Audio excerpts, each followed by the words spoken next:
So we have Age of Summer about a boy named Minnesota who moves to California, don't ya know? Um, so he moves to California, obviously takes up lifeguard training to become a lifeguard. So I'm guessing this should be a movie about the adults of Baywatch.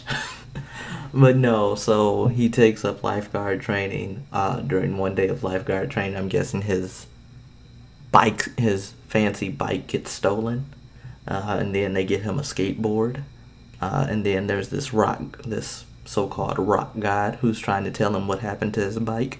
The rock god looks like he might be on marijuana or some really bad substance, probably stronger than marijuana. I'm gonna take a wild guess and say the rock god is a recovering heroin addict.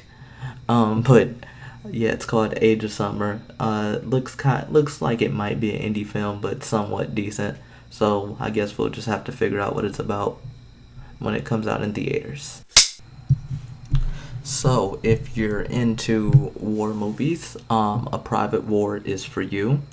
It's based on a true story about Maria Colvin, a journalist who probably gets a little too close to the story for my liking, but it also seems like it's gonna be a great film because it's different from your typical Jarhead, Hurt Locker, and Full Metal Jackets, anything that you consider about war. It's about a female journalist who smuggles herself onto the war zone to get a better look at what's going on. It's different. Yes, you can consider an agenda pushing movie about women doing something that they feel other women should be able to do as well. But other than that, I honestly think it's going to be a good film because I like war movies. Yes, we can do it. We have Johnny English Strikes Again. Johnny English, for the ones who aren't familiar, basically, almost, if you want to consider it, I guess, like a James Bond parody. The guy's pretty goofy. He does things like different things that James Bond wouldn't typically do, but it's still very much a parody.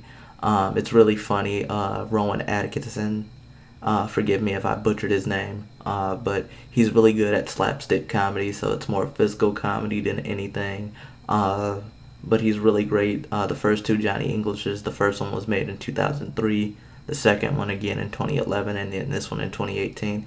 First two are very funny, so I'm looking for great things out of this picture. Like I said, very funny, so I can't wait for it to come out in theaters as well. Get a lot of gags and laughs in there, so go check it out when it comes out.